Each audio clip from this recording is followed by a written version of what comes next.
Bienvenue à chacun de vous à cette émission à l'écoute du Seigneur. Alors, Jésus est parti avec ses parents, ils sont cachés là et Hérode n'a pas pu mettre la main sur lui. Nous allons voir un autre plan du diable, la tentation de Jésus dans Matthieu chapitre 4. L'ennemi savait que s'il arrive à plonger Jésus dans le péché, c'est fini.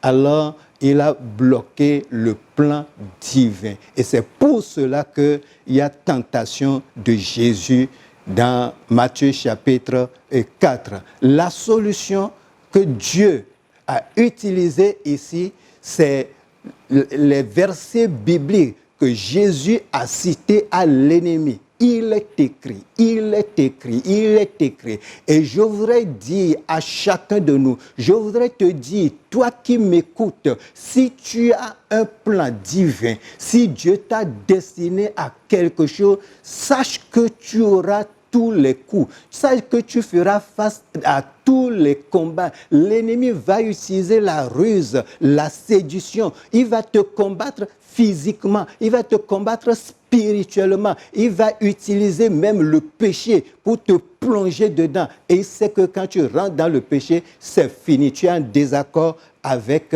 Dieu. C'est pour cela que si nous avons une destinée, Dieu nous prépare pour quelque chose, nous devons maintenir une relation ferme avec Dieu, vivre dans la sanctification. La sanctification sans laquelle nul ne verra le Seigneur. Nous devons vivre dans cette sanctification. Que le Seigneur nous soutienne, que le Seigneur nous bénisse. Donc voilà comment Dieu a contourné encore ce plan diabolique qui voulait plonger Jésus dans le péché, mais il est passé à côté. La dernière tentative du diable, c'est de finir avec Jésus. On a tout fait. On veut l'éliminer pendant son enfance. On n'a pas pu. On veut le plonger dans le péché, on n'a pas pu. Donc maintenant, il faut finir avec lui. Il faut le tuer, il faut le crucifier. Mais comment faire pour le crucifier? Quels sont les arguments qu'on va avancer pour dire qu'il est meurtrier, un malfaiteur, un mauvais? On a commencé par chercher, on a cherché, on a fabriqué. Ça ne tient pas, ça n'a pas de pied, mais on le fabrique de pied. Ça n'a pas de tête, mais on dit voici sa tête. Les arguments sont inventés de part et d'autre et finalement, on a pu lui coller cet argument. Il a dit qu'il peut détruire ce temple et le rebâtir en 3 jours. Ils ont collecté les arguments et finalement, Jésus doit être crucifié. C'est ce qui est décidé. Et même pour aller jusqu'au bout de ce plan, le peuple juif a demandé la libération d'un brigand, d'un voleur. Quelqu'un qui a mal fait, on veut sa libération et on condamne Jésus. Donc c'est ce que Satan a fait. Jésus est condamné, il est crucifié. Il est crucifié, c'est fini. Mais est-ce que c'est fini? Ils ont dit que nous avons entendu cet homme dire que je vais ressusciter le 3e jour. Alors si on l'enterre, on ne doit pas l'enterrer comme on enterre les autres personnes. Il faut prendre les précautions. Quelles sont les précautions qui sont prises pour garder la tombe de Jésus? D'abord, on a roulé une grosse pierre pour fermer l'entrée de la tombe de Jésus. Et ce n'est pas suffisant. Ils ont demandé qu'on garde la tombe de Jésus. Cette tombe qu'on va garder, je crois que c'est pour les grandes personnes, hein, c'est les grands, quand ils sont décédés, on garde leur tombe. Donc, on ne veut pas que Jésus soit chef, mais Dieu, dans son plan, les amène à le traiter comme un roi, comme un chef. On gardait sa tombe. On pensait qu'on voulait protéger la tombe contre la résurrection de Jésus, mais non, Dieu est en train de les utiliser pour garder Jésus en tant que roi, en tant que chef.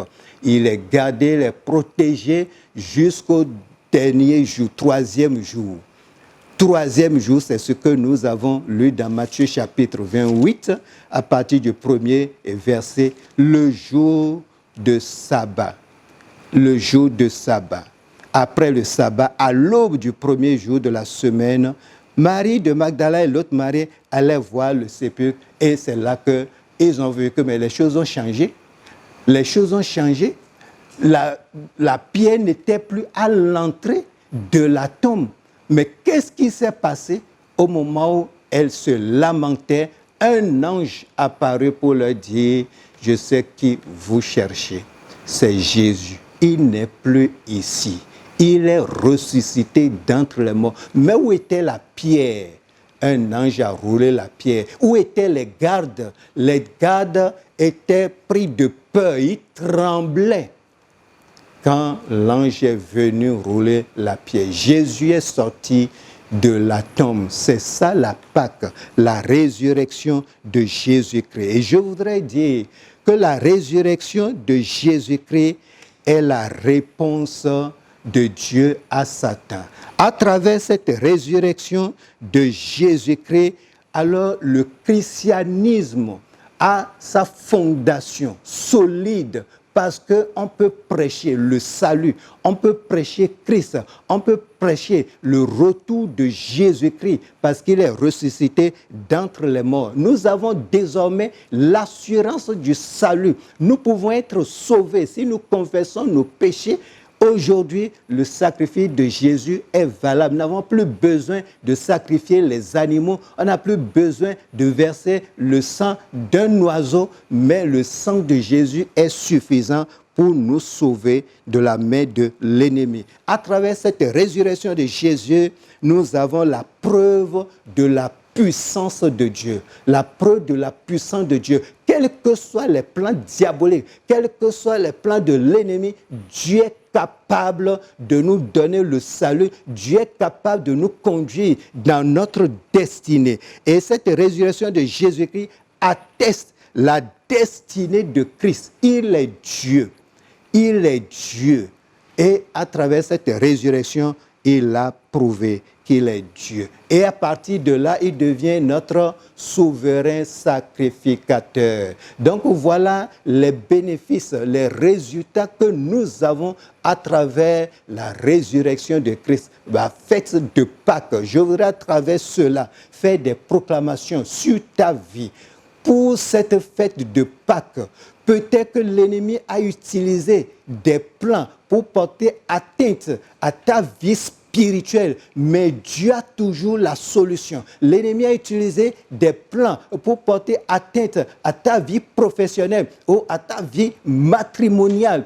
À chaque occasion de l'ennemi, quand il pose une barrière, Dieu apporte la solution. Que Dieu te délivre, que le Seigneur apporte la résurrection dans ta vie spirituelle, que Dieu apporte la résurrection dans ta vie professionnelle, que Dieu apporte la résurrection dans ta vie matrimoniale, dans le nom de Jésus-Christ de Nazareth. La victoire de Jésus-Christ, c'est notre victoire. Quels que soient les plans de l'ennemi, nous sommes plus que vainqueurs, nous sommes plus que victorieux. Qu'il en soit ainsi et soyez tous ressuscités et revenez tous à la vie et servons le Seigneur.